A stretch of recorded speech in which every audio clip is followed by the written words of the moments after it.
हरे कृष्णा मित्रों, स्वागत है आपका हमारे चैनल द क्रिस्टल मार्ग पर। आखिर देवों के देव महादेव भगवान शिव को किसने दिया शक्तिशाली त्रिशूल, डमरू और नाग?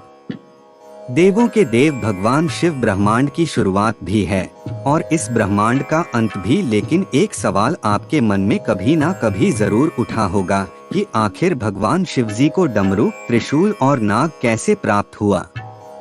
तो चलिए इसी विषय पर विस्तार से जानते हैं।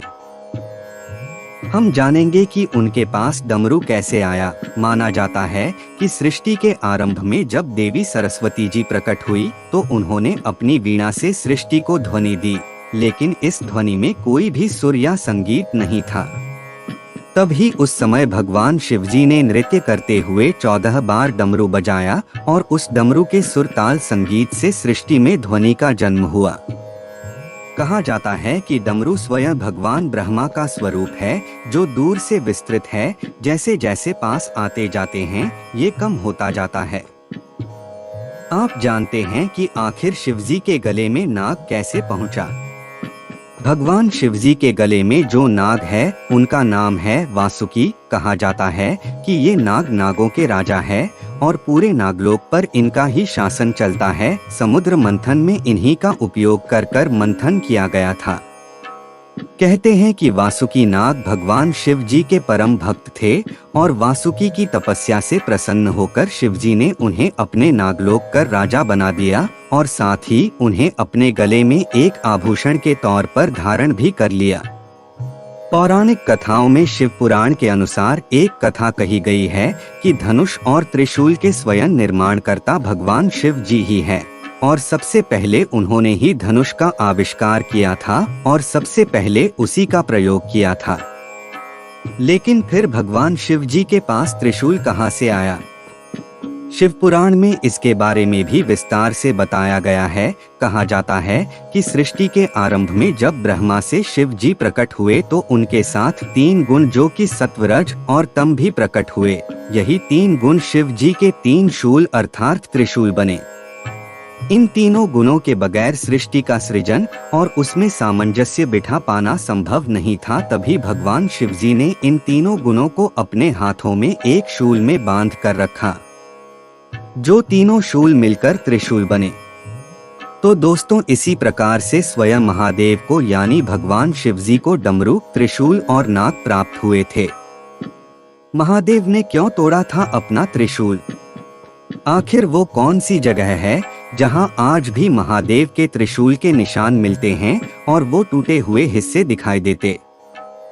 जब भी भगवान शिव के प्रिय वस्तुओं की बात होती है तो उसमें त्रिशूल, डमरू और गले में धारण सर्प की माला का नाम अवश्य आता है। कहते हैं भगवान शंकर के लिए ये तीनों चीजें उनके शरीर के अंगों के समान है। जम्मू से 120 किलोमीटर दूर समुद्र तल से 1225 मीटर की ऊंचाई पर के पास शुद्ध महादेव मंदिर है। इस मंदिर की सबसे बड़ी विशेषता ये है दोस्तों कि यहाँ पर एक विशाल त्रिशूल के 3 टुकड़े जमीन के अंदर खड़े हुए हैं, जिनके बारे में कहा जाता है कि ये भगवान शिव का त्रिशूल ही है। पौराणिक कथाओं के अनुसार एक दिन जब पार्वती माता इसी जगह पर पूजा करने आई थी, तभी सुधांत नामक एक राक्षस भी वहां पूजा करने आया, जो भगवान शिव का परम भक्त था। जब सुधांत ने माता पार्वती को वहां पूजन करते हुए देखा तो वो उनके समीप जाकर खड़ा हो गया। जैसे ही मां पार्वती ने पूजा समाप्त की, उसके बाद जैसे ही उन्होंने आंखें खोली तो उन्होंने अपने समक्ष एक राक्षस को खड़ा पाया और उन्हें देखकर वो घबरा गईं और जोर जोर से चिल्लाने लगी। उनकी आवाज कैलाश पर्वत पर समाधि में लीन भगवान शिव तक पहुंची।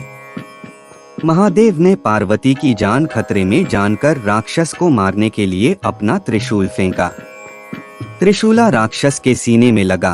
त्रिशूल फेंकने के थोड़ी देर बाद ही शिवजी को ज्ञात हुआ कि उन्होंने अनजाने में एक बहुत बड़ी गलती कर दी है। अपने हाथों से उन्होंने अपने भक्त का वध कर दिया है। इसीलिए उन्होंने वहां पर आकर को पुनर्जीवन देने की पेशकश की, लेकिन राक्षस ने यह कहकर मना कर दिया कि वो अपना इष्ट देव के हाथों से मर के मोक्ष प्राप्त कर चुका है। भगवान शिव ने उसकी बात मान ली और उसे वरदान दिया कि ये जगह आज से तुम्हारे नाम से ही जानी जाएगी और साधु महादेव यानी कि शुद्ध महादेव के नाम से ये विख्यात होगी। साथ ही उन्होंने अपने त्रिशूल के 3 टुकड़े वहीं पर गाड़ दिए जो आज भी यहाँ पर मौजूद है। आपको मंदिर परिसर में त्रिशूल के 3 टुकड़े भी गढ़े हुए नजर आएंगे और इसके सबूत आप उस मंदिर में जाकर भी देख सकते हैं। तो दोस्तों, आपको यह जानकारी कैसी लगी हमें कमेंट करके जरूर बताएं और वीडियो अंत तक देखने के लिए शुक्रिया।